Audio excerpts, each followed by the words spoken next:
But of course, tell me where you at. Your motivation guy is back. Listen, I'm not just your motivation guy, man, just for Fortnite. I'm also your motivation guy to inspire you to be the best person you can be, but you got to believe in yourself. You can't listen to all the lies or, any scrutiny or any negative things that people have said over your lives. You have to believe that there's greatness on the inside of you, and it's my job to pull that greatness out of you. So keep going. I'm so proud of you. I believe in you. And listen, man, we're going to keep doing this every single day. Listen, I'm so happy to be back again to bring you guys the latest and greatest tips that's going to make you guys like the best Fortnite player you could possibly be. Like, how do you feel about playing pubs? You've gotten your hype points past Champions League and you just want to sit down, fill up the battle pass or just play a few casual matches so you can enjoy some of the non-competitive updates of the game. However, one foe that stands in your way, it's all the sweaty players who build towers after getting shot once. Yeah, those guys who play as quickly as Mr. Savage and as aggressively as Clicks. Like, you get clumped into lobbies with players like this and you wonder, why is this happening to me? Well, we have an answer for you, and it really goes by the name of skill-based matchmaking. Today, we're going to be teaching you what it does and how to manipulate it to work in your favor. Hey, before we start, you better get my favorite candy. What is that, y'all? Help me say it out loud. Here we go. It's that Punchy Crunch. Come on. Woo!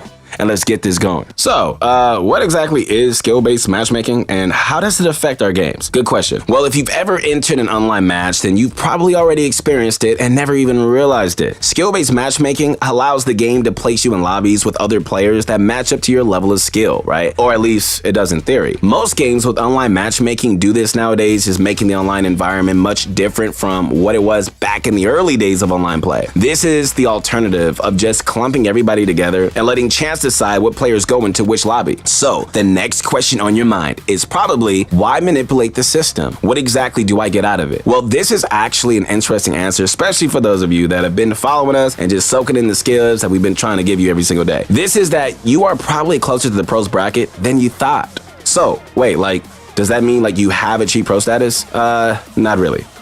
But don't worry about that, because we're gonna help you guys get there, I'm telling you. So the truth is that the spectrum of Fortnite players really isn't as diverse as it seems. Fortnite has a huge crowd of players, but not every player wants to go pro at it. And so some are just here to just enjoy the game without worrying about grinding arena or just learning how to build like a beast. In fact, this casual crowd makes up a good chunk of the player base compared to competitive players. This created two brackets of tiers. You are either an average player or you've got some competitive skills. This is where the problem really comes in, and you start to realize that because you play competitively and have more skills than the average player, the game won't just clump you in with the beginners, but can actually group you in with players that are way above your skill level. And so this can result in you just getting absolutely stumped every single time, and you just don't even want to play Fortnite anymore. After all, you've maxed out your Champions League ranking, and you want to keep your points the way they are now. You might not want to watch yourself get deranked by just grinding arena. Skill-based matchmaking ironically works best for players who are fresh to the game by giving them a chance to learn the ropes and have an overall chill time. However, for those that have above average skills, it's an absolutely sweaty nightmare of players just acting like they are just playing in the FNCS. And so this can be especially frustrating if all you really want to do is just complete some of the quests in the game so you can just earn those XP boosts for the battle pass. Remember, just because you're just trying to go pro at the game doesn't mean you're going to ignore the season passes and the XP grind. That's just as much part of the game as the competitive side. And while we here at Pro Guys try to guide you through your competitive goals, we also want you to know that you can have fun as well. Now, for when you don't want to take it easy and instead just want to take your game to the next level, check out ProGuys.com by clicking on the link below. There you can select from a variety of different coaches that can help you pinpoint the areas that you need to train in the most. They're going to train you through the most important parts of the match, such as landing and fighting and so much more. All right, so now the big question is this: how do you manipulate your skill-based matchmaking?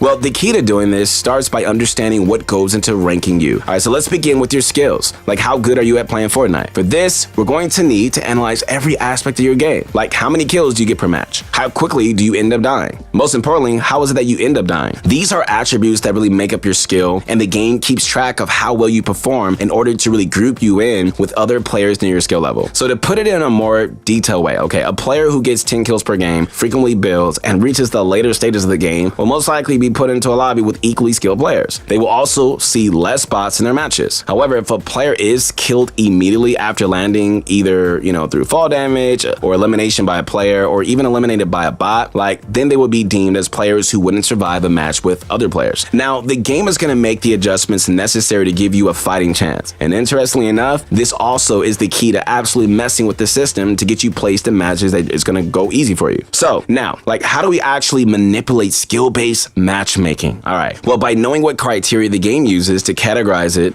you can do all sorts of crazy things. All right. For starters, getting killed right out of spawn is a great way of lowering your place in the matchmaking. This might seem simple enough, but you can go further downwards the ladder. This might seem simple enough, but it's not. Once you've died a few times off spawn, you're going to have to get creative in how you die. And the key to this is bots. Everybody loves bots, right? Remember the good old days when shooters would just let you go up against the game's AI? This was the time before every console had access to multiplayer just right off the box. Perhaps you didn't have anybody to play with, so you would just start a custom game with bots as your opponents. Oh my god, fun times. In the modern era, bots aren't gone, but rather reshuffled into the games that we love, right? And so in Fortnite, bots are used to fill up lobbies when the player count doesn't reach the maximum amount that it can go. With skill-based matchmaking, certain lobbies will contain more bots so that lesser skilled players can earn a kill, learn the ropes, and then hopefully become skilled enough to really start just taking on real opponents. After all, you can't improve in Fortnite unless you learn to really survive out there, and you're not going to learn anything if you just keep dying right away. So what exactly happens if you are killed by a bot? Well, if this happens, then the game essentially takes note that you're getting killed by the game's AI and not by a human player. This means that it will once again lower your ranking on the skill-based matchmaking algorithm, since it now thinks that you need all the help that you can get. Might sound embarrassing, but it's only embarrassing if it happens by accident. Here, and I mean right here, we're going to be purposely dying to bots. So the best way to do this is to land at the edge of the map. Why?